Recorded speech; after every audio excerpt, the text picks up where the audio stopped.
Voy a conversar hoy sobre este tan importante grupo de biomoléculas que son los aminoácidos. Lo primero que reconocemos de los aminoácidos es que son las unidades o los bloques que forman a las proteínas y que las proteínas tienen una gran diversidad de funciones dentro de las células, fuera de las células, dentro de nuestro organismo. De hecho, la vida depende de las funciones de las proteínas, que a su vez requieren de otro tipo de componentes para poder precisamente ejercer esa función, ¿no? En otro momento expliqué las funciones de los aminoácidos no esenciales.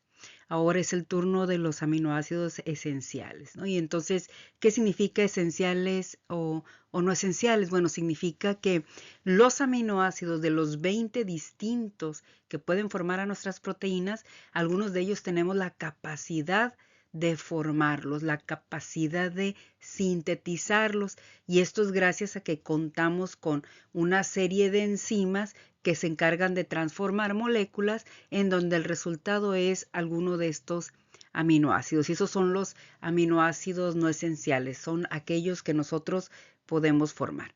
Ahora, los que no podemos formar, los que no podemos sintetizar, es esencial consumirlos de la dieta, aunque siempre hago énfasis en que hay que consumir tanto esenciales como no esenciales, ¿no? Es decir, tener una dieta de proteínas con todos los aminoácidos, es una dieta completa, ¿no?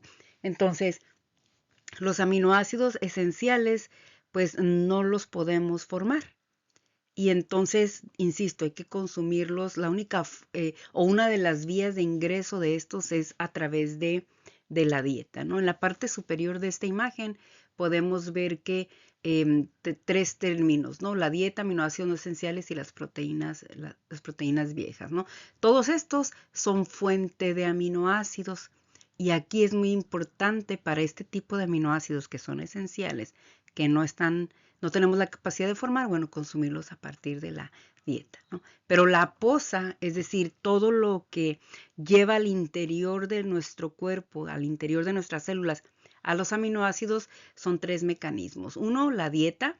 El otro es esta capacidad que tenemos de formar aminoácidos, que son los aminoácidos no esenciales, y nuestras proteínas viejas, porque nuestras proteínas se degradan y los aminoácidos que las forman se reutilizan para formar proteínas viejas, ¿no? Entonces, de ahí la función como más básica y la primera función que conocemos de los aminoácidos. Ahora, para que nosotros podamos formar proteínas, pues necesitamos tener genes. Y este es un breve recordatorio, ¿no? De alguna manera, si nuestras proteínas llevan a cabo nuestras funciones más importantes dentro del cuerpo, pues entonces habría que reconocer que somos la expresión de nuestros genes. ¿Por qué? Porque cuando nuestros genes se expresan y nosotros tenemos los suficientes aminoácidos, podemos formar las proteínas en cantidad adecuada para nuestros requerimientos, para la etapa de la vida en la que estamos, es decir, la edad, las condiciones metabólicas, etcétera, ¿no? Ahora, cuando hablamos de estos aminoácidos, estos que se llaman no esenciales, porque tenemos la capacidad de formarlos, si bien los genes codifican para formar proteínas, nuestros genes no nos forman aminoácidos.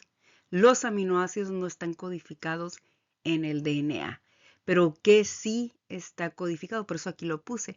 La síntesis de un aminoácido no está en un gen, pero hablando de estos aminoácidos no esenciales, lo que sí está es, si voy a formar un aminoácido, necesito de enzimas que transformen precursores existentes. Y entonces para transformar esos precursores necesito a estas enzimas y entonces necesito genes que codifiquen para estas proteínas. Hay una relación indirecta en este proceso, ¿no? Bueno, dicho lo anterior, que es así como que un poquito de información de lo que rodean cuando hablamos a los aminoácidos, en este caso de los aminoácidos esenciales, pues vamos a mencionar cuáles son, ¿no? Les voy a mencionar cuáles son. Tenemos a la leucina, a la histidina, a isoleucina, valina, treonina, lisina, fenilalanina, metionina y el triptófano. ¿sí? Y como aquí se trata de reconocer las funciones, bueno, primer punto, ¿no? Saber que existen aminoácidos esenciales y no esenciales. Recordar que los aminoácidos son los bloques que forman a las proteínas. Recordar qué relación existe entre las proteínas y los genes.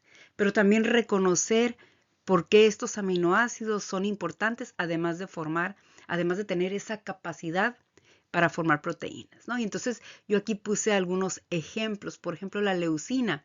La leucina es un aminoácido muy importante porque tiene una capacidad para convertirse en cuerpos cetónicos, ¿sí? Y vemos que la leucina se convierte en acetoacetilcoenzima A, el acetoacetilcoenzima A se degrada a acetilcoenzima A, y el acetilcoenzima A, como seguramente recuerdan, es la molécula que alimenta al ciclo de Krebs. No voy a hacer aquí un análisis de la importancia del ciclo de Krebs ni de los componentes, eso ya está en algún otro video, ¿sí?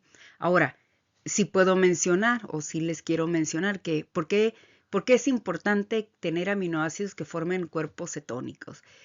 ¿Por qué es importante tener aminoácidos como, por ejemplo, la fenilalanina, que no está aquí? Ah, no sé, aquí está. La fenilalanina que me puede formar glucosa, ¿no? Entonces, hablar de cuerpos cetónicos, de la leucina que me forma cuerpos cetónicos, de la fenilalanina que me puede formar glucosa, es reconocer que los aminoácidos son una fuente de energía indirecta. Y esto siempre lo insisto. No hay una ruta metabólica en la que un aminoácido al transformarse me aporte ATP. No hay una ruta metabólica en la que un aminoácido al transformarse me aporte energía. Pero lo que sí hay es la capacidad de transformar a los aminoácidos en dos componentes importantes desde el punto de vista energético. La glucosa y los cuerpos cetónicos. Ambos son una fuente de energía en muchos tejidos. Pero aquí vale la pena recalcar que un órgano muy importante para toda la función o para todas las funciones es el cerebro. Y el cerebro depende de estas dos fuentes, depende de glucosa y depende de cuerpos cetónicos, principalmente de glucosa.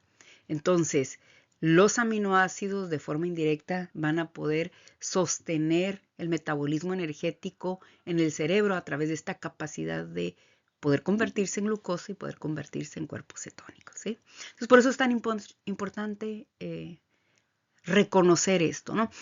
Histidina, bueno, la histidina es un aminoácido que, como todos los otros, ¿no? Además de formar parte de las proteínas, es precursor de la histamina. Y la histamina es un importante mediador en las respuestas de hipersensibilidad, ¿no? Por acá tenemos a la treonina, que la treonina, aquí voy a retomar la parte de aminoácidos cetogénicos y glucogénicos. Si bien hay aminoácidos que tienen la capacidad, les decía aquí, como la leucina, de formar cuerpos cetónicos, la fenilalanina de formar glucosa, aunque no lo puse aquí como tal, aminoácidos como la treonina tienen ambas capacidades. Los aminoácidos como la leucina, que forman cuerpos cetónicos, les llamamos aminoácidos cetogénicos. Los aminoácidos como la fenilalanina, que pueden formar glucosa, les llamamos aminoácidos glucogénicos. Hay aminoácidos como la treonina, que tiene ambas capacidades. Entonces, la treonina es un aminoácido glucogénico, pero además es un aminoácido cetogénico. Entonces, por un lado me puede formar molécula de acetilcoenzima A, por otro lado me puede formar succinilcoenzima A, ingresar a una serie de reacciones del ciclo de Krebs y desencadenar en glucosa por una vía que se llama gluconeogénesis. Otra función importante es la lisina. La lisina tiene la capacidad de convertirse en carnitina. Y la carnitina es una molécula que se encarga de permitir, como vemos aquí en la imagen, el paso de los ácidos grasos, es decir, transporta ácidos grasos de cadena larga hacia el interior de la mitocondria. ¿Por qué hacia el interior de la mitocondria? Porque es ahí donde se lleva a cabo el principal proceso de degradación de ácidos grasos, que es la beta-oxidación. Entonces, el ácido graso, no sé, de 16, de 18 carbonos, no puede atravesar las membranas mitocondriales si no tenemos a una molécula de carnitina unido a él y entonces convertirlo en acilcarnitina, ¿no? Que es un ácido graso activado Y entonces así va a poder atravesar, va a ser reconocido por una serie de enzimas en la membrana interna de la mitocondria y finalmente llegar hasta la matriz mitocondrial. La fenilalanina, además de que, como les mencioné, se convierte en glucosa y esto lo hace un aminoácido glucogénico, también participa de manera importante en la síntesis de un grupo de moléculas que se llaman catecolaminas. Y las catecolaminas, para poder formarse, requieren que la fenilalanina se convierta en tirosina y la tirosina es precursor de dopa, de dopamina, de adrenalina, de noradrenalina. Y en este caso puse como ejemplo a cómo la adrenalina contribuye aquí toda una serie de cambios de señales en cascada, una transducción de señales que me da como resultado la liberación de moléculas de glucosa. Y entonces por eso podemos reconocer a la adrenalina como una molécula que de alguna forma contribuye a enviar glucosa hacia la circulación. Y ya veremos en algún lado la parte de la importancia fisiológica, ¿no? de todo esto, ¿no? Aquí nada más quiero destacar cómo es que los aminoácidos, que son las unidades que forman las proteínas, por sí solos también me pueden formar otro tipo de moléculas, ¿sí? Ahora, la metionina. La metionina es un aminoácido muy importante porque, para empezar, es el primer aminoácido de todas las cadenas polipeptídicas, pero además es un aminoácido que se puede convertir en S-adenosilmetionina, que es el SAM. Y el SAM es una molécula que se encarga de aportar metilos a las histonas. Y entonces podríamos aquí platicar sobre algo que se llama metilación, que es un marcador, es un marcaje epigenético, que a su vez regula la expresión de genes, ya sea para estimular su síntesis, bueno, la expresión estimular no la síntesis del gen, sino la síntesis del RNA mensajero a partir de la información codificada en ese gen, o inhibirla, ¿sí? Y esto es a partir de un aminoácido. Ahora, los aminoácidos como el triptófano, que recalco, forma parte de las proteínas, también el triptófano sirve como precursor de otras moléculas. ¿Como cuáles? Bueno, pues como la serotonina. Aquí vemos al triptófano que se va a convertir en serotonina, que es un neurotransmisor muy, muy importante. Ahora, además la serotonina se puede convertir, también la convertimos en melatonina y esto nos permite regular los ciclos de vigilia y sueño, ¿no? De hecho, por aquí es la relación molecular entre, por ejemplo, la depresión y los problemas para dormir, ¿no? Bueno, pues el triptófano forma la serotonina y la serotonina a su vez es precursor de la melatonina, ¿sí? Y entonces, pues bueno, si esto está funcionando bien, bueno, tenemos unos buenos periodos de sueño, ¿no? En resumen, los aminoácidos se clasifican como esenciales, bueno, sería un tipo de clasificación, ¿no? Esenciales y no esenciales. Este esquema y esta explicación representa las funciones que pueden hacer los aminoácidos esenciales, es decir, aquellos que no tenemos, para los cuales no contamos con las enzimas y poder sintetizarlos, qué funciones pueden realizar, ¿no? Y a manera de listado, bueno, los aminoácidos esenciales, algunos de ellos participan como precursores de acarreadores de lípidos, otros forman neurotransmisores, otros forman cuerpos cetónicos, otros forman glucosa, otros influyen sobre los patrones epigenéticos y otros participan en las reacciones de hipersensibilidad. No significa que sean todos, pero al menos son algunas de las funciones que nos permiten entender por qué es tan importante de entrada el consumo de proteínas en la dieta y bueno, la buena alimentación.